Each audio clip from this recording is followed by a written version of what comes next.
Aloha!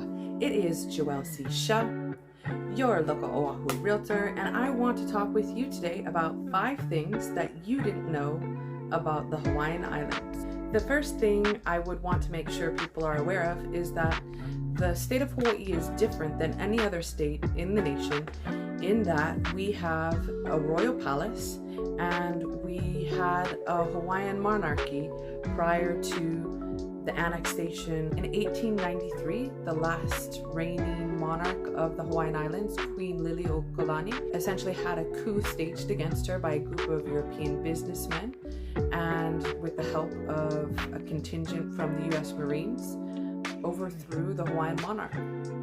Many Hawaiians were against the annexation of the Hawaiian Islands by the US government, and they signed a petition. 21,000 Hawaiians, or about a third of the Hawaiian population, signed a petition in 1897. So this deep history that resides within the Hawaiian Islands is something that I think is of the utmost importance for people to be cognizant of when they're visiting the islands.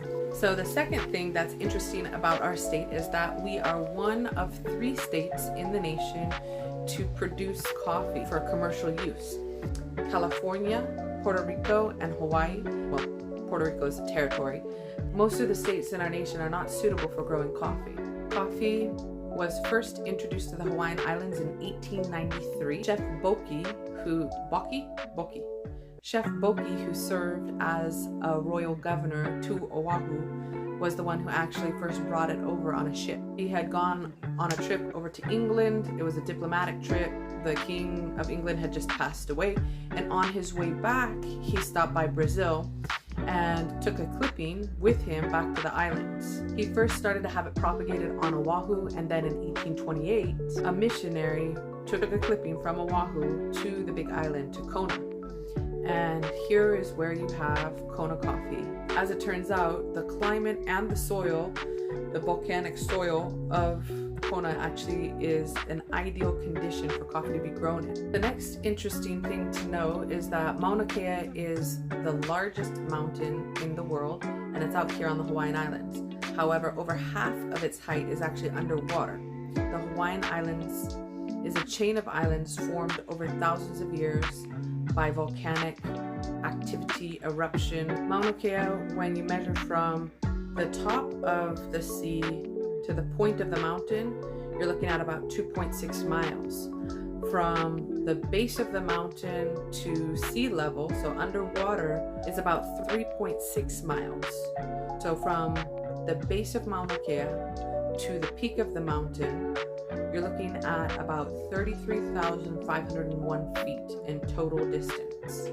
Whereas compared to Mount Everest, which a lot of people think is the tallest mountain in the world, Mount Everest is only around 29,000 feet. So Mauna Kea is in fact the tallest mountain in the world, and it's also a dormant volcano as well. Mauna Kea is actually a deeply sacred place for Hawaiians and for their traditions, and it's also home to the largest observatory in the world.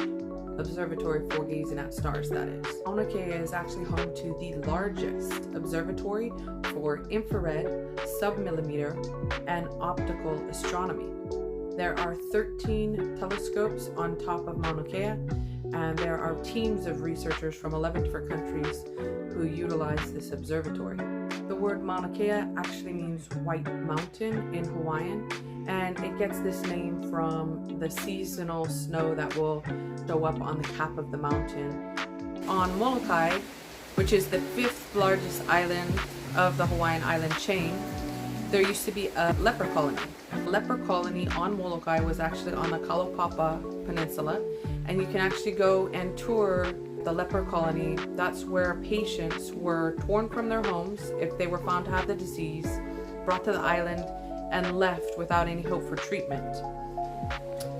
So in 1865, if one was found to have leprosy, they were actually taken on a boat ride in a small cattle pen to the island, where they would load them onto a rowboat and they would take them to admit them at the leper colony in Kalaupapa. So today, in modern day, if you want to go and tour the leper colony, you can.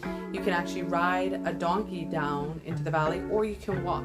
Of course, donkey sounds much funner, so I recommend donkey. Leprosy is not a fatal disease per se, but due to the government at that time not knowing how to handle the disease or how to treat it, of course they were very scared. They would just go in and rip people away from their families and out of their homes, children, adults alike, and take them to the leper colony to leave them where they would be isolated and alone from the rest of the population. So there are two types of snakes that are known to reside in the islands of Hawaii without causing an imbalance to the ecosystem. It's speculated that there might be more than just those two types, but it's actually illegal to bring any snakes to the island for fear that it could create an imbalance in the ecosystem, as there's no natural predators for maybe some of the snakes that people might want to keep as pets.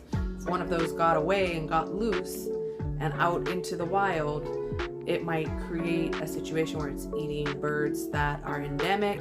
The laws in place for snakes to be illegal are there to prevent there to be any imbalance in the existing ecosystems. So there are two types of snakes that are known to reside in the islands of Hawaii without causing an imbalance to the ecosystem. It's speculated that there might be more than just those two types. The punishment for bringing a snake to the state of Hawaii illegally can be up to a $200,000 fine, and it can also be 3 years in prison. We do have some snakes out here on the islands, for example, the yellow-bellied snake and the brown tree snake. There might be others, pythons or something that somebody was keeping as a pet that got loose, but the laws in place for snakes to be illegal are there to prevent there to be any imbalance in the existing ecosystems.